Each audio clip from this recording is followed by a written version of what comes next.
দর্শক সবাইকে স্বাগত জানাচ্ছি আমাদের ক্রিক ফিঞ্জির নিয়মিত আয়োজনে। যেহেতু সামনে আইপিএল এর নিলাম, তো সে কারণে স্বাভাবিকভাবেই আমরা একটু আইপিএল নিয়ে বেশি আলোচনা করছি। আমরা আজকে একটু আলোচনা করার চেষ্টা করব যে ঋষভ পান্ত এবং শ্রেয়াস আয়ারকে নিয়ে, যেহেতু এই আইপিএল এর আগে অনেক বেশি আলোচনা হচ্ছে ঋষভ পান্তকে ঘিরে। এর একটা বড় কারণ হচ্ছে যে অনেকেরই দাবি যে বেশ কয়েকটা ফ্র্যাঞ্চাইজি ঋষভ পান্তের জন্য দৌড়াবে এবং তার দাম উঠবে 25 থেকে 30 কোটি রুপি, যেটা আইপিএলের যে এখন পর্যন্ত নিলামের ইতিহাস সেটা ভেঙে ফেলবে বলে ধারণা করা হচ্ছে। এখন কথা হচ্ছে যে কেন ঋষভ পান্তের পেছনে মানুষ এত টাকা ঢালবে, ফ্র্যাঞ্চাইজিরা কেন এত ইনভেস্ট করার চেষ্টা করবে, আর কোন ফ্র্যাঞ্চাইজি ঋষভ পান্তের জন্য এত কোটি টাকা খরচ করতে পারে বলে মনে হচ্ছে, সেই ব্যাপারগুলো একটু আমরা আলোচনা করতে চাই।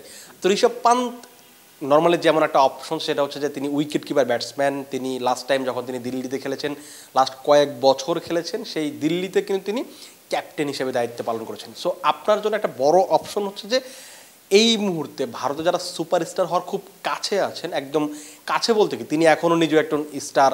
আপনি যদি অস্ট্রেলিয়াতে যান কিংবা অন্যান্য ইংল্যান্ডের যে সাবেক ক্রিকেটাররা আছে, তারা সবসময় কিন্তু এই ঋষভ পান্তকে অনেক বেশি হাইলি রেট করার চেষ্টা করে। কারণ হচ্ছে যে তিনি যখন ব্যাটিং করেন, তিনি যখন খেলেন, একাই আপনাকে একটা ম্যাচ ঘুরিয়ে দিতে পারে। আপনি যদি লাস্ট টি-20 বিশ্বকাপ একটু মনে করতে পারেন, যে যখন সাউথ আফ্রিকার টি-20 বিশ্বকাপটা জিতে যাচ্ছিল বলে মনে হচ্ছিল, এমন একটা সময় তিনি কি করলেন, তিনি হাঁটুতে আঘাত পেয়েছেন, এরকম একটা নাটক করলেন। পরবর্তী নাটক কেন বলছি, কারণ হচ্ছে তিনি পরবর্তীতে যখন মিডিয়ার সাথে কথা বলেছেন, তিনি বলেছিলেন যে তার তেমন কিছুই হয়নি। তিনি ফিজিওকে বলছিলেন যে যত সময় নষ্ট করা যায়, যেভাবে আসলে সাউথ আফ্রিকার মোমেন্টামটা নষ্ট করা যায়। এই যে উপস্থিত জ্ঞান, বা আমরা যে কথাগুলো বলি যে একজন অধিনায়কের বা একজন ক্রিকেটারের যে ধরনের জ্ঞান থাকা প্রয়োজন, সেইটা তার মাঝে আছে, এবং ক্যাপ্টেন হিসেবে তার দিল্লিতে কিন্তু সফলতা আছে, যদিও তিনি শিরোপা জিততে পারেনি। এখন কথা হচ্ছে যে তাকে দিল্লি কেন ছেড়ে দিল। তিনি কিন্তু বেশ কয়েকদিন আগে বলেছেন যে তিনি টাকার জন্য দিল্লি ছাড়েননি। আসলে তিনি কেন ছেড়েছেন তিনি নিজে একমাত্র ভালো জানেন।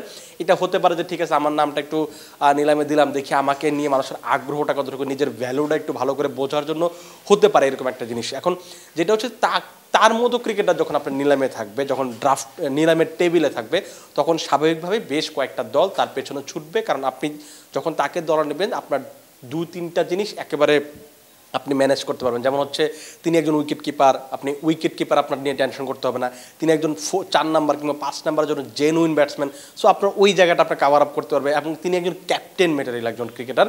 সো আপনার 3টা, মানে আপনি ঋষভ পান্তকে দিয়ে 3টা জায়গা ফিল আপ করতে পারবেন, সেই কারণে তার প্রতি এত আগ্রহ। এখন কথা হচ্ছে যে কারা তার প্রতি বেশি আগ্রহ দেখাবে। সেখানে আপনি যদি বলেন যে আমার শুরুতে যেটা মনে হয় যে রয়্যাল চ্যালেঞ্জার্স ব্যাঙ্গালোর একটা বড় চান্স আছে। আপনি যদি দেখেন এবার কিন্তু তারা খুব বেশি ক্রিকেটার রিটেন করেনি। বিরাট কোহলি এবং রজত পাতিদার সম্ভবত তাদেরকে রিটেন করেছে। এখন যে জিনিসটা হচ্ছে, গতবার তাদের ক্যাপ্টেন যিনি ছিলেন ফাফ ডু প্লেসিস, তাকে ছেড়ে দেওয়া হয়েছে, গ্লেন ম্যাক্সওয়েলকে ছেড়ে দেওয়া হয়েছে। সো আবার আরেকটা বড় ব্যাপার হচ্ছে যে দীনেশ কার্তিক তাদের হয়ে কয়েকটা মৌসুম খেলেছেন, তিনি 4 নাম্বার 5 নাম্বারে ব্যাটিং করেছেন, উইকেট কিপার একটা অপশন ছিলেন। সো তাদের একটা উইকেট কিপার লাগবে, যেহেতু দীনেশ কার্তিক আইপিএল থেকে অবসর নিয়েছেন এবং তার পরবর্তীতে বিরাট কোহলি যেহেতু 2-3 বছর পর আর খেলবেন না, সো তাদের ভবিষ্যতে একটা ক্যাপ্টেনও লাগবে এবং উইকেট কিপার ব্যাটসম্যানও লাগবে। সেই কারণে আমার কাছে মনে হয় যে রয়্যাল চ্যালেঞ্জার্স ব্যাঙ্গালোর অনেক বেশি চান্স আছে যে ঋষভ পান্তের জন্য লড়বে, তার জন্য টাকা খরচ করবে, যেহেতু তাদের টাকাও অনেক আছে। কেবলমাত্র 2জন ক্রিকেটার তারা রিটেন করেছে, তাদের ওই সুযোগটা আছে। তারা খুব হয়তো বস্তা ভর্তি টাকা আপনি ঢালতেই পারে বলা চলে, কারণ তাদের জন্য এটা কিন্তু খুব ভালো হবে। তাদের বেশ কয়েকটা আরও অপশন আছে, আপনি লোকেশ রাহুলের কথা বলতে পারেন, কিন্তু আপনি যদি আমার কাছে ব্যক্তিগতভাবে বলেন, আমি বলবো যে কোহলি বা কোহলির পরবর্তী জেনারেশন হিসেবে যে রয়্যাল চ্যালেঞ্জার্স ব্যাঙ্গালোরকে নেতৃত্ব দেবেন, সেখানে ঋষভ পান্ত একটা বড় অপশন হতে পারেন। আরও যে ফ্র্যাঞ্চাইজিগুলো আছে, আপনি এইখানে দিল্লি ক্যাপিটালস, এখন কথা বলছে যে আপনি বলতে পারেন যে দিল্লি ক্যাপিটালস কি তাহলে ঋষভ পান্তের জন্য ছুটবে না? অবশ্যই ছুটবে, চেষ্টা তো অবশ্যই করেন। আপনি তাদের সাবেক ক্যাপ্টেন আপনার পেছনে ইনভেস্ট করেছে এতদিন যাবৎ, তো তারা আবার দলে ফেরাতে চাইবে না, ব্যাপারটা তো এরকম না। কিন্তু যতটুকু শোনা যাচ্ছে যে তারা ক্যাপ্টেন হিসেবে হয়তো শ্রেয়াস আয়ারকে, তিনি যেহেতু গত মৌসুমে কলকাতা নাইট রাইডার্সের হয়ে শিরোপা জিতেছেন, তিনি এবার নিলামে আছেন, কলকাতা তাকে রিটেন করেনি। এখন কেন করেনি? কারণ বেশ কয়েকটা ব্যাপার আছে। সাম্প্রতিক সময় তার যে পারফরমেন্স, সেটা কিন্তু খুব বেশি ভালো ছিল না। আপনি যদি গত আইপিএলে পারফরমেন্স দেখেন সেখানেও কিন্তু up to the mark performance করতে পারেননি। তারপর ভারতীয় বোর্ডের সাথে সাথে কিন্তু শ্রেয়াস আয়ারের সম্পর্কটা অনেক দিন যাবতীয় ভালো না। তিনি ঘরোয়া ক্রিকেটে খেলছেন, আবার খেলছেন না, ইনজুরি একটা শঙ্কা আছে। সো এই ব্যাপারগুলো হয়তো তারা অনেক ফ্র্যাঞ্চাইজি মাথায় রাখবে, কিংবা কলকাতা এই ব্যাপারটাগুলো মাথায় রেখেছে, এই কারণে হয়তো তাকে রিটেন করেন। সো দিল্লির তার উপর একটা চান্স আছে বা তাকে পেতে চায়। কিন্তু আমার কাছে যেটা মনে হয় যে দিল্লি পান্তের জন্য আরও একবার লড়াই করবে, সেটা আমার কাছে মনে হচ্ছে। আরও যে জায়গাগুলো আছে, ঋষভ পান্তের জন্য সবচেয়ে বেটার যে অপশনটা হবে আমার কাছে ব্যক্তিগতভাবে যেটা মনে হয় যে তার জন্য চেন্নাই সুপার কিংসে যাওয়া। কেন? কারণ হচ্ছে দেখুন, মহেন্দ্র সিং ধোনি লাস্ট কয়েক বছর ধরেই তিনি অবসরে যাচ্ছেন এরকম অনেক কথা আমরা শুনে আসছি, কিন্তু শেষ পর্যন্ত তিনি অবসরে যাননি। তিনি এই মৌসুমটাও খেলবেন আনক্যাপ ক্রিকেটার হিসেবে, তিনি আগামী মৌসুম খেলবে কিনা সেটাও আমরা আসলে জানি না। সো যে জিনিসটা ধারণা করা হচ্ছে যে মহেন্দ্র সিং ধোনির পরবর্তী সময়ে ভারতে যদি আপনি উইকেট কিপার ব্যাটসম্যান হিসেবে দেখেন, সেখানে কিন্তু সবচেয়ে বেশি সফল হচ্ছেন আপনার ঋষভ পান্ত। আপনি লোকেশ রাহুলকে বলতে পারেন, দীনেশ কার্তিকের কথা বলতে পারেন, কিন্তু আপনি এই মুহূর্তে আপনি যদি নেক্সট 5 বছর 6 বছর 7 বছরের চিন্তা করেন, সেখানে আপনার জন্য সবচেয়ে বেস্ট অপশন হচ্ছে ঋষভ পান্ত। এখন তিনি যদি চেন্নাই সুপার কিংসে যান, সেখানে সুবিধাটা কী হবে, তখন মহেন্দ্র সিং ধোনি একদম অনায়াসে কোনো চিন্তা ছাড়া তিনি অবসর নিতে পারবেন, তার একটা দল গোছানো হয়ে যাবে। পরবর্তী যে সময়টা হবে যে তিনি 4 নাম্বার ব্যাটিং করতে পারেন। আপনার যদি মনে থাকে যে লাস্ট কিন্তু কয়েক মৌসুম ধরে কিন্তু যখন আজিঙ্কা রাহানে ভালো করছিলেন 4 নাম্বারে, তার পরবর্তী সময়ে কিন্তু তারা বেটার 4 নাম্বার মানে বেস্ট 4 নাম্বার ব্যাটসম্যান পাচ্ছিলেন না। কারণ লাস্ট মৌসুমে যদি আপনি দেখেন ড্যারিল মিচেলের উপর তারা 14 কোটি রুপি খরচ করেছে, কিন্তু সেই প্রত্যাশিত পারফরমেন্সটা পাননি।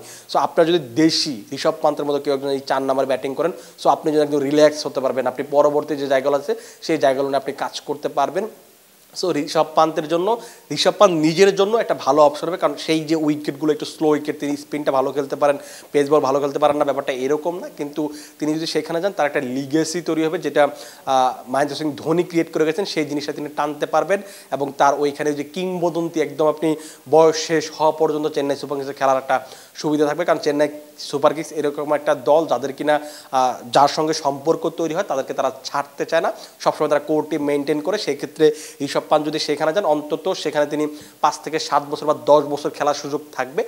সেই কারণে আমার কাছে মনে হয় যে ঋষভ পান্তের উচিত সেখানে যাওয়া। কিন্তু এখানে তো আসলে ঋষভ পান্তের উপর নির্ভর করবে না, ব্যাপারটা নির্ভর করবে ফ্র্যাঞ্চাইজিদের উপর যে চেন্নাই সুপার কিংস তার উপর কত টাকা ঢালতে পারবে। এখন কথা হচ্ছে চেন্নাই সুপার কিংস কি 20 কোটি 25 কোটি রুপি ঋষভ পান্তের উপর ঢালতে পারবে কিনা সেটা নিয়ে আমি সন্দিহান। কারণ তারা যা বেশ কয়েকটা ক্রিকেটার রিটেন করে ফেলেছে, সেখানে তাদের সম্ভাবনা কম যে এত টাকা তারা একজন ক্রিকেটারের পেছনে খরচ করবে। কিন্তু আপনি যদি ভবিষ্যতে চিন্তা করেন, আমার কাছে মনে হয় যে তার পেছনে এত টাকা খরচ করা যেতে পারে। এখন লাস্ট যে অপশনটা, যাদের কাছে হচ্ছে টাকার বস্তা আছে, মানে আপনি টাকার বস্তা এই মানে এই সেন্সে বলছি যে আপনি যদি খেয়াল করে দেখেন, সবচেয়ে কম রিটেন করা তালিকার ভিতরে আপনি পাঞ্জাব কিংসকে পাবেন। সেখানে তারা মাত্র 2জন আনক্যাপ ক্রিকেটারকে রিটেন করেছে, যাদের খরচ হয়েছে 9 কোটি 50 লাখ রুপি খুব সম্ভবত। তার মানে হচ্ছে যে 120 কোটি রুপি থেকে আপনি এখনও আপনার পার্সেজে আপনি কত পাচ্ছেন, 110 কোটি 50 লাখ রুপি। আপনি চাইলে 5টা ক্রিকেটার কিনতে পারেন যাদেরকে আপনি 20 কোটি রুপি দিয়ে। সো এই 20 কোটি রুপিতে আপনাদের 5জন ক্রিকেটার কেনার প্রয়োজন নেই। আপনি অনায়াসে আপনি বেশ কিছু ক্রিকেটার পাবেন যাদেরকে আপনি হয়তো 20 কোটি টাকার টার্গেট করে রেখেছেন, তাদেরকে আপনি 10 কোটিতে পাবেন, 12 কোটি রুপিতে পাবেন। সো আপনার জন্য সেখানে টাকা বেঁচে যাবে। এখন যে জিনিসটা হবে যে এই দলটাতে রিকি পন্টিং আছে, আর রিকি পন্টিংয়ের সাথে ঋষভ পান্তের সম্পর্কটা বেশ পুরনো, যেহেতু বেশ লাস্ট 6-7 বছর ধরে রিকি পন্টিং দিল্লি ক্যাপিটালসের অধিনায়ক ছিলেন, সেখানে কোচের দায়িত্বে ছিলেন, এবং সেইখানে ক্যাপ্টেন ছিলেন হচ্ছে ঋষভ পান্ত। সো ওই যে সম্পর্কটা আমরা বেশ কয়েকবারই হচ্ছে সামাজিক যোগাযোগ মাধ্যমে দেখেছি, তাদের যে দুজনের যে সম্পর্কটা, সেটা হয়তো অটুট যদি রাখতে চায়, সেক্ষেত্রে হয়তো রিকি পন্টিং নিশ্চিতভাবেই ঋষভ পান্তের পেছনে ছুটবে, এবং তাদের একজন ক্যাপ্টেন লাগবে, তাদের নতুন করে একটা দল সাজাবে। আপনি সেখানে ঋষভ পান্তের চেয়ে ভালো কোনো অপশন আপনি ড্রাফটের টেবিলে, নিলামের টেবিল আপনি নিশ্চিতভাবেই পাবেন না। কারণ আপনি দেশি যদি আপনি ক্রিকেটার দেখেন ব্যাটসম্যান হিসেবে, সেখানে লোকেশ রাহুল, শ্রেয়াস আয়ার এবং হচ্ছে সবচেয়ে বড় যে তারকা সেটা হচ্ছে ঋষভ পান্ত। এখন কথা হচ্ছে যে তার পেছনে কেন বেশি টাকা খরচ করতে, যেটা বললাম যে 110 কোটি রুপি যেহেতু তাদের হাতে আছে, সেই কারণে তারা চাইলেই সবচেয়ে বেশি টাকা খরচ করতে পারবে। অন্যান্য দলগুলো যদি 20 কোটি 15 কোটি পর্যন্ত দৌড়াতে পারে, তাদের দৌড় থাকবে হচ্ছে 25 কোটি 30 কোটি রুপি পর্যন্ত, তাদের সেই চান্সটা থাকবে। আপনি যদি চিন্তা করেন আপনি যে 30 কোটি রুপিতে যদি আপনি ঋষভ পান্তকে কিনে নেন, তারপর আপনার পার্সেজ আপনি 70 কোটি রুপি থাকবে, তখন আপনি বেছে বেছে ওই দলটা সাজাতে পারবেন সেই সুযোগটা কিন্তু থাকবে। আমার কাছে মনে হয় যে এইবার সবচেয়ে বেশি মানে কি বলে এটাকে অল অ্যাটাকে যাবে পাঞ্জাব কিংস, কারণ তাদের কাছে আসলে আর কোনো অপশনস নেই। আপনি যদি ইন্ডিয়ান একজন ক্যাপ্টেন চান, ইন্ডিয়ান একজন ব্যাটসম্যান চান, ইন্ডিয়ান একজন উইকেট কিপার ব্যাটসম্যান চান, সেই ক্ষেত্রে আপনার জন্য অল আউট অ্যাটাকে যেতেই হবে। কেন জানি মনে হচ্ছে যে এইবার দামটা হয়তো 20 থেকে 30 কোটি হবে। 20 কোটির উপরে তো অবশ্যই হবে, আমার কাছে কেন জানি মনে হচ্ছে এটা আপনি 25 থেকে 30 কোটিও হতে পারে। এবং এই দামেই পাঞ্জাব কিংস তারা দলে নেবে হচ্ছে ঋষভ পান্তকে। এখন 24 এবং 25 তারিখের জন্য অপেক্ষা করতে হবে। আমরা জানি না আসলে কি হবে শেষ পর্যন্ত, তবে ধারণা করা হচ্ছে যে মানে সব জায়গাতে আমরা যদি ভারতীয় মিডিয়ার দিকে একটু তাকাই, তারাও বলছে যে এই মুহূর্তে ভারতে নিলামের সবচেয়ে হটকেক হচ্ছেন ঋষভ পান্ত। তিনি সম্ভবত আইপিএলের যে এখন পর্যন্ত নিলামের রেকর্ডটা আছে মিচেল স্টার্কের, সেটা হয়তো তিনি ভেঙে দেবেন। আমরা দেখা যাক, যখন আমরা আসলে 24 কিংবা 25 তারিখে যখন নিলামটা শুরু হবে, যখন আমরা দেখব, তখন অবশ্যই আমরা জানতে পারবো যে আসলে কোন দলে যাচ্ছেন, কত টাকায় যাচ্ছেন। দর্শক, আপনি কিন্তু কমেন্ট বক্সে জানাতে পারেন যে আপনার কি মনে হয় যে ঋষভ পান্তকে আসলে এত টাকায় কেনা হবে কিনা, এবং কিনলে কোন দল কিনতে পারে, কোন দলে যাওয়ার সম্ভাবনা তার বেশি, সেটা কিন্তু আপনি কমেন্ট বক্সে জানাতে পারেন। আপাতত আপনারা ভালো থাকুন, সুস্থ থাকুন এবং ক্রিক ফ্রেঞ্জির সঙ্গে থাকুন।